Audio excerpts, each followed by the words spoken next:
Salut à toutes et à tous et bienvenue dans cette émission. Il y a des invités comme ça. Aujourd'hui, j'ai le plaisir de recevoir un influenceur qui monte. En effet, il propose du contenu intéressant, ludique, mais aussi des initiatives positives. Son podcast, il s'appelle Zarma, t'as créé ta boîte.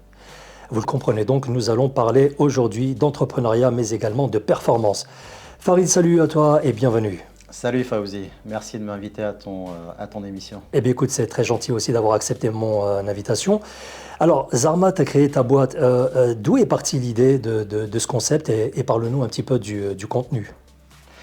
Bon, en fait, c'est venu tout simplement il y a un an et demi à peu près, même presque. En fait, moi j'ai une entreprise, en fait, je suis dans le domaine de la téléphonie. Je me suis dit, comment être visible directement sur les réseaux sociaux. Et du coup, je me suis dit, tant qu'à faire, autant créer un podcast.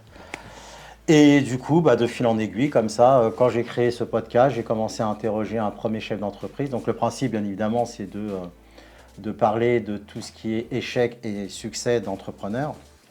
Donc Zarma, tu as créé ta boîte. Et de fil en aiguille, comme ça, je me suis dit, tiens, ça a commencé à apprendre. Et après, franchement, aujourd'hui, je le fais vraiment par plaisir, en vrai. Parce que ça ne fait pas vivre, hein, il ne faut pas se leurrer, mais c'est surtout pour avoir de la visibilité directement sur les réseaux sociaux. Et depuis, en fait, j'arrête pas de faire des superbes rencontres, donc j'ai envie de continuer, quoi. Oui, effectivement, des rencontres, tu en fais. Nous allons en parler tout au long de cette émission.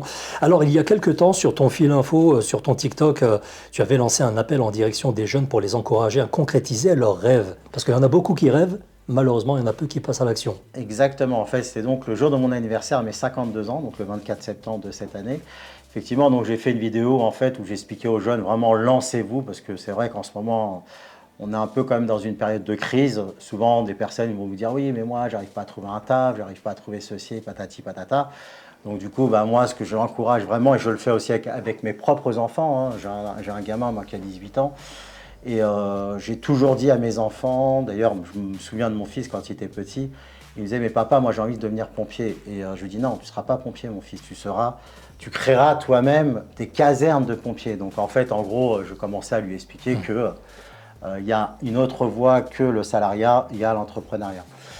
Et effectivement, pourquoi aussi je lance ça? Parce que moi, j'ai mes neveux aujourd'hui qui ont des entreprises, et c'est vrai qu'ils sont tous quasiment passés par chez moi, et aujourd'hui, ils sont tous passés de zéro à, il y en a, ils vont faire 1 million, il y en a un autre qui va faire 10 millions, l'autre, il en fait 4. Enfin, voilà, maintenant, on ne les compte plus. Et maintenant, j'ai vraiment envie d'encourager les jeunes à créer leur entreprise et pouvoir, comme ça, voler de leurs propres ailes. C'est très bien et tu as tout à fait raison. Alors, on t'a suivi un petit peu à travers tes périples algériens. Tu es allé rencontrer pas mal de monde là-bas et notamment des startups. Mais en fait, ce qui t'a mené en Algérie, c'est une opération solidaire avec la Palestine que tu as montée. C'était une initiative sportive avec plusieurs partenaires. Tu en as également profité pour rencontrer des créateurs d'entreprises lors du salon Excel Expo. Exactement. Donc, oui, en fait, donc moi je suis parti, c'était au mois d'octobre, en Algérie. Et en fait, j'avais fait un petit post sur les réseaux sociaux, comme j'avais expliqué ça sur la chaîne de Canal Algérie. J'ai fait un post sur les réseaux sociaux avec une personne qui s'appelle Saphir. Salut Saphir. Et où on se taquinait un petit peu, parce qu'en fait, il venait de faire un épisode sur mon podcast de Zarma, t'as créé ta boîte. Et dans mon podcast, il y a une épreuve de football. Et du coup, là, on était un petit peu en train de se taquiner, lui dire, tiens, super, tu as eu un super score, etc. Et en fait, on était en train de se dire, mais pourquoi pas, le fait que je vienne en Algérie, pourquoi pas faire un match de foot entre nous, en fait, entre personnes qui se connaissent, hein, de la diaspora et des entrepreneurs algériens. Mais je me suis dit, je ne vais pas m'arrêter là. Parce que franchement, avec ce qui se passe en Palestine, et comme je l'ai dit chez Canal Algérie, on est vraiment des créateurs de contenu. Donc tant qu'à faire, autant faire un match et en même temps faire des récoltes de fonds. Et du coup, je me suis mis en contact avec l'association Humanapil, qui eux œuvrent pour la Palestine depuis 1991. Franchement, j'étais même étonné quand j'ai eu le responsable marketing là-bas, qui s'appelle Mohamed. Salut Mohamed, au passage. Et du coup, j'ai voulu vraiment faire un match de foot en récoltant des fonds pour la Palestine. Et vraiment, là, il y a eu une ferveur, mais énorme. J'ai jamais vu ça vraiment en Algérie. J'ai eu par exemple Amine de chez Gifty Algérie. Bon, ceux qui savent connaissent l'Algérie, c'est quelqu'un de très connu qui a une entreprise qui vend des chèques cadeaux et même tu peux payer. C'est un autre moyen de paiement de payer, que ce soit tes courses ou autre chose. D'ailleurs, lui pourra mieux en parler que moi, que j'ai invité donc en fait au match. Et tout de suite, il m'a dit, bah, écoute Farid, moi je paye les maillots. Ok, bon, maillot de foot, super. Alors que moi j'avais prévu des chasupes, hein. Voilà, un match au foot five. Cela dit, ils sont magnifiques, hein, au passage, je les ai vus. Ouais, franchement, aux couleurs de son entreprise, mais Exactement. vraiment super magnifique. Et en plus, tellement généreux qu'il les a offerts à chaque participant. Donc moi j'ai mon petit maillot rose encore aujourd'hui, un petit souvenir, donc plutôt cool. Et voilà, donc ça c'est la partie donc sponsor. Et on a eu aussi Khaled Basta qui fait tout ce qui est en fait, lui, c'est un robot pompier, qui va pouvoir, là où les pompiers ne peuvent pas éteindre un feu, lui on va envoyer un robot et en fait pour pouvoir éteindre un incendie. Donc ça s'appelle BK Fire. Pareil, je lui dis, écoute Khaled, est-ce que tu peux venir? Il m'a dit, ok, pas de souci, je vais venir. Bon, il n'a pas pu venir ce jour-là. Mais par contre, il m'a fait une promesse. Il m'a dit, écoute Farid, moi je vais payer la location du terrain. Ok, super, bah écoute, pas de problème, tout de suite, la générosité algérienne. Et ensuite, bien évidemment, bah, j'ai eu plein de participants. J'ai même eu des personnes, un mec qui s'appelle Saïd Mesloub, qui a une entreprise ici en France, qui a fait le déplacement spécial pour ça. Bon, en même temps, il a été voir, bien évidemment, sa famille. Et voilà, donc il y a eu vraiment une ferveur. Il y a eu Nessim Achechi qui lui a fait l'Everest cette année, qui a fait le Lhotse l'année dernière, que j'ai d'ailleurs beaucoup soutenu sur les réseaux sociaux. Donc vraiment une ferveur assez importante. Canal Algérie aussi également. Donc voilà, Ouais. par rapport au match. Solidarité jusqu'au bout. Alors, je disais que tu avais également eu l'occasion d'assister et de visiter le salon Excel Expo. Et donc, ça a été pour toi l'occasion de rencontrer des start-upers, des créateurs d'entreprises là-bas. Alors, pour toi, c'est quoi ce genre de rencontre? Bon, en fait, j'y suis allé dans le cadre de Zarmat Akreta Boîte. Bon, en fait, j'ai été visiter des personnes que je connais là-bas, donc Mustapha et Audrey Trad, qui avaient un stand là-bas qui s'appelle Algerian Holistic Center. Donc, c'est une application en fait qui permet à des personnes en Algérie pour avoir une alternative à aux médecins. Donc, c'est plus médecine naturelle, etc., etc. Donc j'ai été les visiter, en même temps je me suis dit, bah tiens, je vais prendre mon petit t-shirt, je vais aller faire un petit tour dans les stands. Et là, vraiment surprise. J'ai vraiment été étonné parce que vraiment, je me suis dit, mais l'Algérie, mais vraiment, en vérité, ça bouge. Et contrairement à ce qu'on croit, j'ai rencontré Younes de Enrojo. D'ailleurs, il m'a fait un pitch, lui, sa vidéo sur les réseaux sociaux. Je crois que c'est celle qui a le plus buzzé. Il m'a fait un pitch. En fait, c'est une solution de covoiturage. C'est le Blablacar algérien. J'ai rencontré aussi une entreprise qui, elle, propose aux commerçants en fait, de digitaliser leur magasin. Donc en gros, c'est moi, je suis en Algérie, je vais acheter, je sais pas, un paquet de chips, j'en sais rien, ce qu'on veut. Je vais sur cette application-là et je peux acheter directement. Tiens, je peux être à Alger, acheter à Bida, par exemple, si j'ai envie. Alors, tu viens d'évoquer le créateur de la société Nroho. Qu'est-ce qui t'a plu dans son concept à lui? Je rappelle que c'est une solution de covoiturage en Algérie. En fait, lui, ce qui m'a plu, c'est surtout le gars. Vraiment, Younes, déjà une énergie, mais énorme. Vraiment, bravo Younes. Là, je te fais un petit Un big up. comme ça. Voilà, un big up. Mais surtout, en fait, son concept, c'est, en gros, c'est chacun, ils arrivent. En fait, moi, par exemple, si je veux prendre une voiture, c'est en fonction des affinités. Comme il dit lui-même très bien sur une des vidéos, si tu aimes la Mahmoud blanche, ils vont te mettre une Mahmoud Ouais, blanche. c'est Mahmoud son point blanche, fort. voilà, Hamoud blanche, pardon, excusez-moi. La Hamoud Blanche, pour ceux qui ne le savent pas, c'est la limonade. Hamoud Boualam en Algérie. Voilà. Exactement, ouais, tout à fait. Alors, parmi les entrepreneurs que tu as rencontrés, moi, il y a quelqu'un qui m'a vraiment plu, qui m'a interpellé. C'est l'entrepreneuse Amina qui a monté sa société qui s'appelle Saga Nature. Son concept à elle, c'est de la tisane 100% naturelle, sans colorant ni additif. Et en plus, elle affirme qu'elle peut même lutter contre l'anémie. C'est fabuleux. Exactement. Donc, en fait, pareil, hein, Amina, ça a été une belle rencontre. En fait, surtout quand j'ai vu Amina, parce que moi j'ai mon épouse qui a des problèmes d'anémie, etc., etc. Et d'ailleurs, il faudrait que je commande d'ailleurs des tisanes. Et c'est une personne, en fait, que quand je suis arrivé, j'ai vu sa tisane, je me suis dit, bah, tiens, non, elle vend des tisanes comme tout le monde. Puis moi, je vais quand même y aller. Et quand elle m'a donné les bienfaits qu'il y avait derrière, c'est pas que l'anémie, hein, il y a vraiment d'autres choses, hein. Je crois qu'il y a des maladies cancéreuses, etc., etc. Il existe aujourd'hui des solutions alternatives à la médecine normale, on va dire ça comme ça. Et surtout, ce que j'ai aimé dans son concept, c'est qu'en fait, quand tu la contactes directement sur Instagram, c'est que d'abord, elle va faire un bilan avec toi. Ah d'accord, oui, d'accord. Donc, elle va d'abord faire un petit bilan, parce que voilà, elle va pas s'aventurer à te vendre une tisane comme ça, alors que ça va rien faire pour ton corps. Elle va d'abord faire un petit bilan avec toi. D'ailleurs, si vous l'appelez de la part de Zarmata Crée ta boîte, elle vous fait un tarif, hein, je ne sais plus lequel. En tout cas, je crois que le bilan ouais, il tu est le disais dans la vidéo. Ouais. plus ou moins gratuit. Enfin bref, je ne vais pas dire de conneries parce que je me souviens plus ce qu'elle avait dit. Et en fait, elle te fait un bilan et ensuite, en fonction de ça, elle va trouver la tisane. Elle a toutes sortes de tisanes, hein, que ce soit aux orties. Enfin voilà, il y a toutes sortes de tisanes, quoi. Très intéressant. Alors, parmi les autres, là j'en ai relevé deux, des entrepreneurs. Quels sont ceux qui t'ont particulièrement aussi interpellé, plus intéressé? Franchement, celui qui m'a vraiment touché dans tous, c'est Younes. Ouais. Nroho, vraiment, il m'a très dynamique. En plus, il est jeune et ça fait vraiment plaisir. Je sais pas, à mon avis, il doit avoir à peine 25 ans, maxi, je pense. Et tu sens vraiment que c'est un mec qui est très punchy, qui croit vraiment en son projet.